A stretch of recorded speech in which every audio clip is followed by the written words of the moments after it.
Los Angeles Airport had been a beehive since the early morning hours. Announcements were intertwined, the sound of suitcase wheels echoing through the terminal. As people hurried, one man at the front of the first-class row radiated a completely opposite energy: Brian T. He wore a simple dark gray jacket, a plain black shirt, and well-tailored but understated trousers. His leather shoes shone, but they were elegant, not striking. The small leather bag he carried bore traces of distant and deep places. It wasn't his clothes that were evident, but his posture. His shoulders were relaxed, his breathing deep. Despite the chaos around him, his face held a meditative serenity. People were flustered. He, however, experienced the wait as a kind of mindfulness exercise. Brian looked at no one, but he saw everything. A child beside him held onto his crying mother, while a man yelled into his phone. He squinted, observing his surroundings. Time seemed to pass more slowly for him. Just behind him was Victor Harding. Victor was the embodiment of luxury. His expensive suit and the watch on his wrist practically screamed, "I'm here!"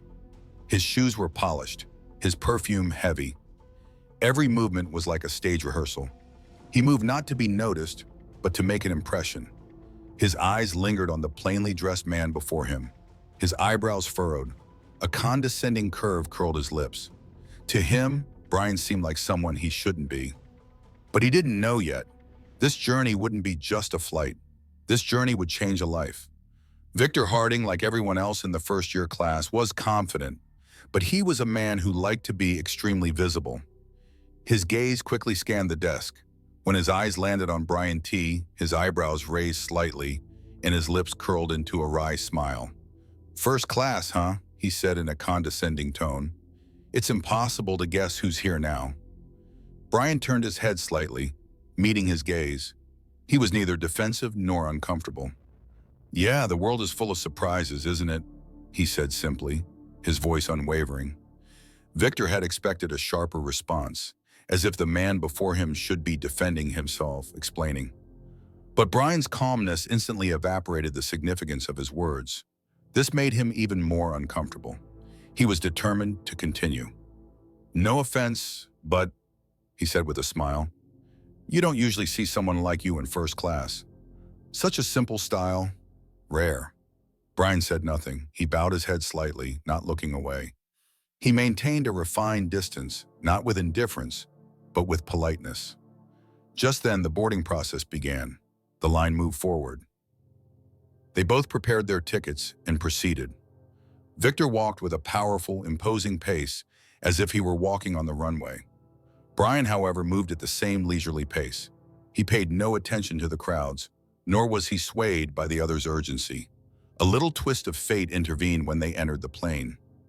Reaching his seat, Victor glanced at his ticket again. Then, looking up, he saw Brian settling into the seat right next to him.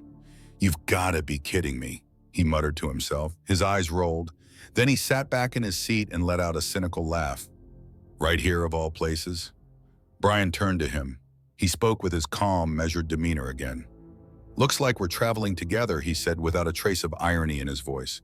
Victor crossed his arms across his chest. His discomfort was palpable. But what bothered him wasn't Brian's presence, but the fact that someone he had just despised was now on his level. He couldn't stomach it, and he didn't quite know why. As the passengers continued to take their seats, Victor began to sink deeper into Brian's presence in the silence.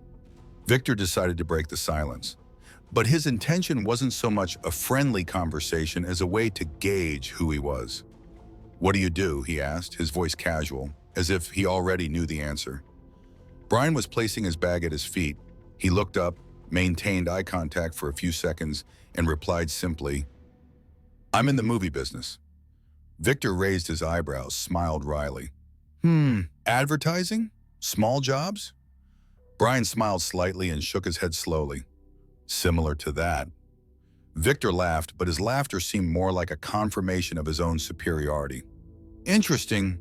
I've always wondered how people try to find a place for themselves. But, there are some places that aren't for everyone, like first class, for example." Brian stared at Victor for a few seconds. There was no anger in his eyes, no disdain, just calm analysis. I think everyone has a place, he said, and sometimes we're exactly where we're meant to be. Victor laughed briefly. Wow, so there are some philosophical sentences too, but life doesn't flow like that. Brian didn't respond. He turned his face to the window as if the conversation had ended there. But Victor was still trying to prove something. Tell you what, Victor said, bowing slightly.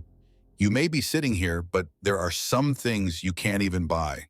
And some places, for some people, they never truly belong. This time Brian didn't speak. He simply turned his gaze to Victor, a posture laced with calm. No anger, no resentment, but a clear message. You don't have to keep going.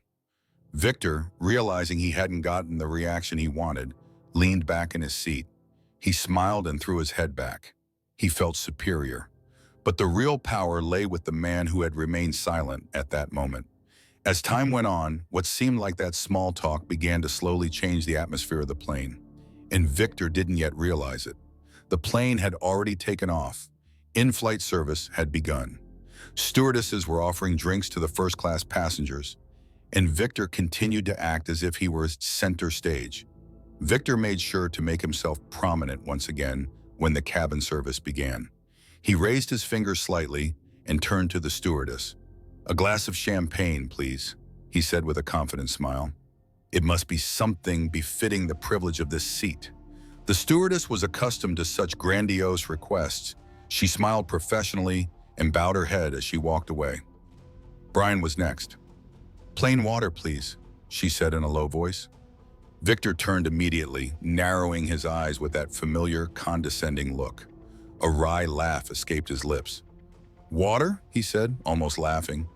"So, since you've come this far, are you going to spoil your first-class experience with a bottle of water?" Brian picked up the bottle, glanced at Victor out of the corner of his eye, and simply said, "That's enough for me." Sometimes simplicity is more important than anything else. Victor frowned as if trying to make sense of the answer. But at that moment, he hadn't yet realized he was dealing with the wrong person. Well, I suppose that might be true for some people. After all, not everyone is born into luxury, right? Brian lifted his water bottle and took a small sip. He didn't respond. Some passengers in the cabin were starting to notice Victor's tone, but Brian's calmness softened the tone, making intervention unnecessary. Finally, he replied quietly but effectively, "Maybe best is different for everyone." Victor winced. He didn't like this answer. He didn't want to lose control of the conversation. He took a deep breath and refocused. Or maybe those who advocate such things are those who have never truly grasped true values. Some things are always out of reach for some people, you know. The stewardess glanced at the two of them as she served another passenger. She might have considered intervening in the discussion, but Brian's stance suggested everything was under control. Brian didn't elaborate. He bowed his head slightly and turned back to the window. Even this small gesture was a more powerful response than all of Victor's grandiose sentences. Victor's impatience was growing. He thought he was leading the conversation, but the man before him seemed unmoved by anything he said. And that was his greatest threat. The passengers in the cabin had begun to speak in whispers, and Victor's arrogance was becoming visibly uncomfortable. Brian, however, remained seated, unmoving, his silence more powerful than words. The flight attendant came over once more and refilled the drinks. Victor seized the moment like a spotlight. Raising his glass, he spoke again. "You know, life is just like flying first class," he said, waving his champagne glass in the air. "You work hard, you earn it, and eventually you enjoy it. But some people, it's like they're just here by chance." Brian carefully placed the water bottle on the tray. Then he slowly turned and looked at Victor. His eyes still held that familiar calm, but this time they held a clarity, a determination. He was ready to speak directly. "Luck or effort? We're all in the same place when the plane lands, aren't we?" he said. His voice was soft, but the meaning was firm. The surrounding passengers fell silent. Those who had previously only listened were now clearly attentive. A tension built in the cabin, almost physically palpable. Several people turned their heads. Two worlds, two understandings of value collided silently. Victor smiled, but this time it felt forced. "I don't know," he said, feigning confidence.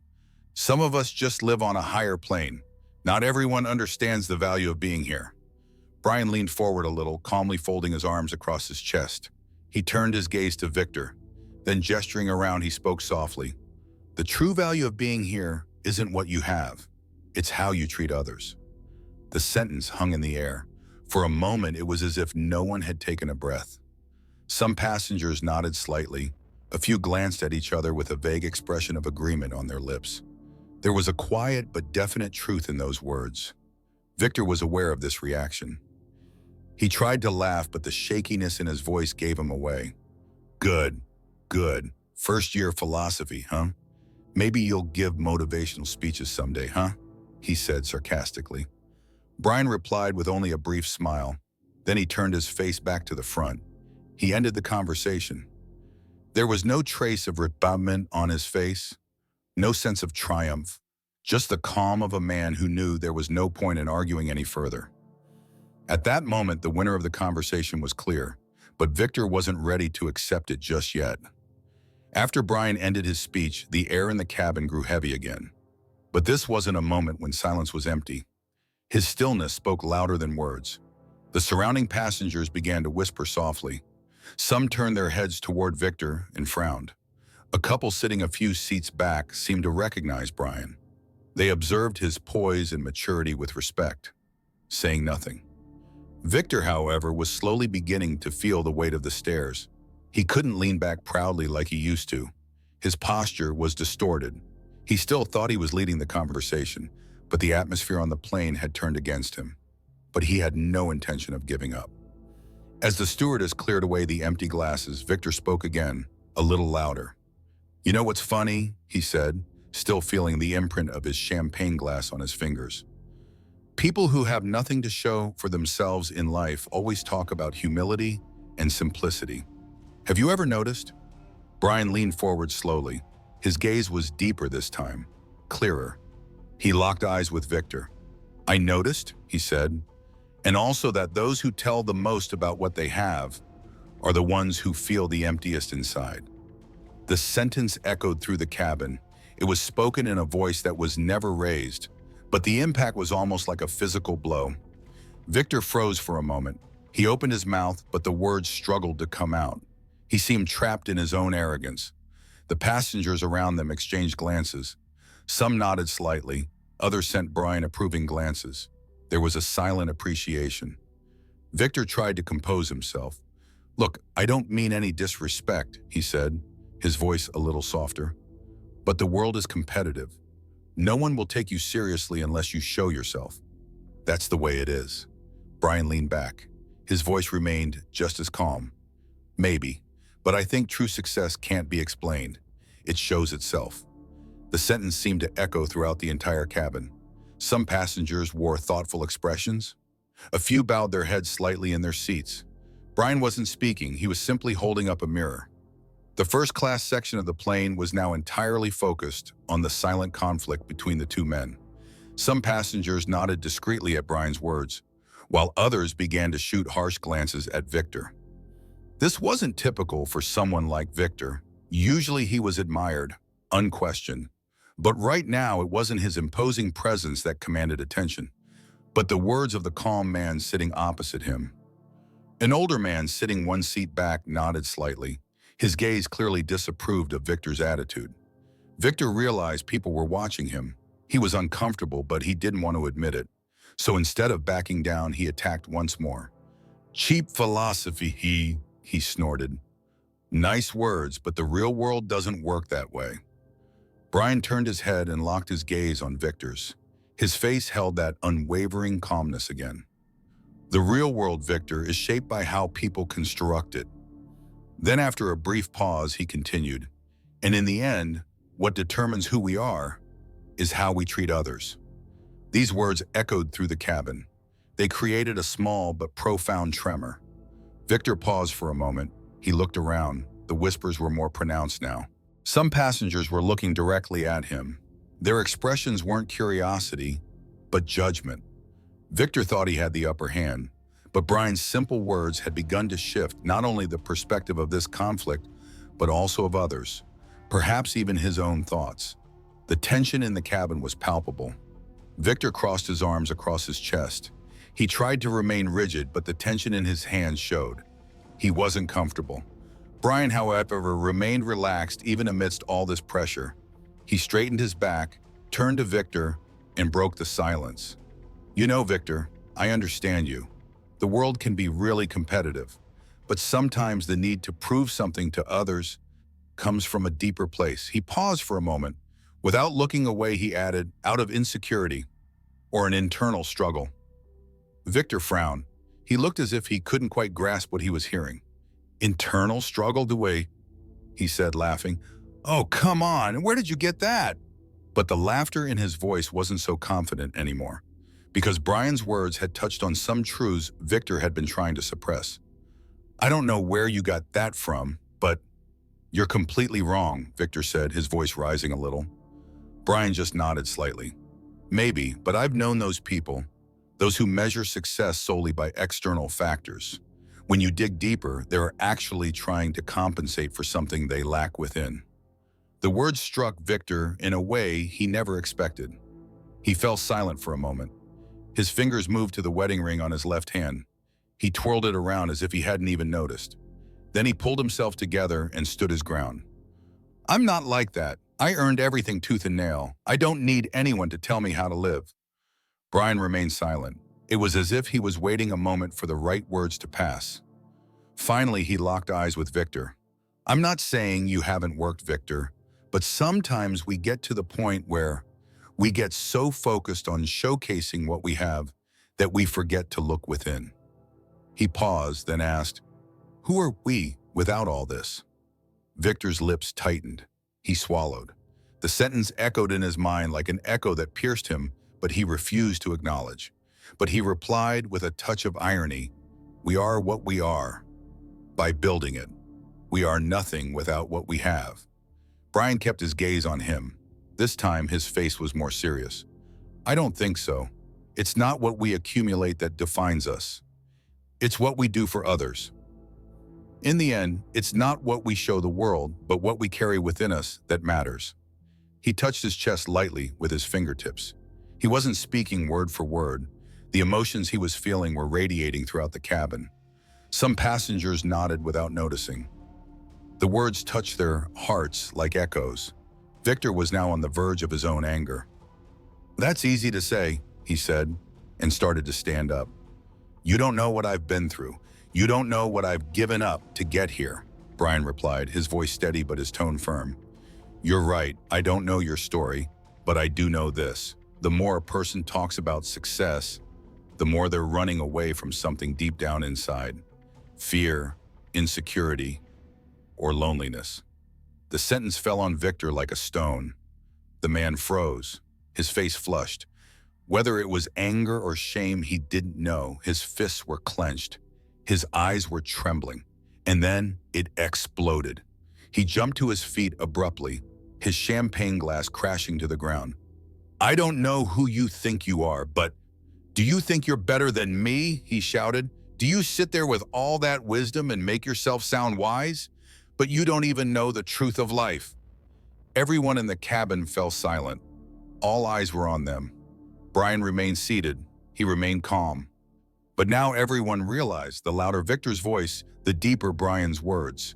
Victor's shouts practically cut through the cabin. "You talk like you know everything about life, but you don't even know what it's like to live in the real world." The passengers fell silent in shock.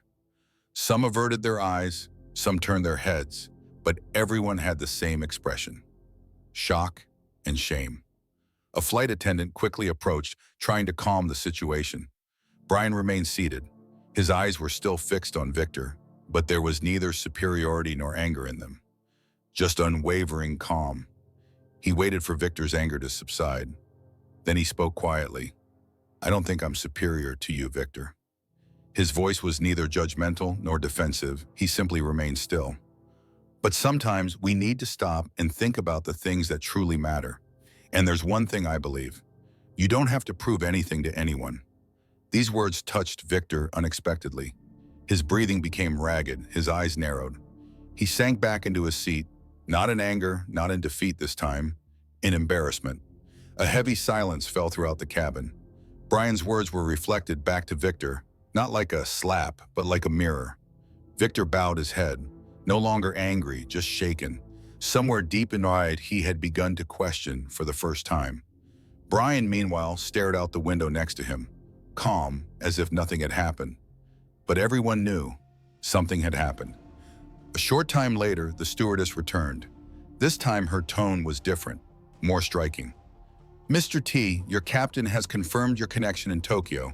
He also asked me to pass on his regards." The atmosphere in the cabin suddenly changed.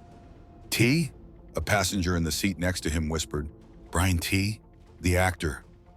Whispers spread, eyes widened, shock rippled through the cabin.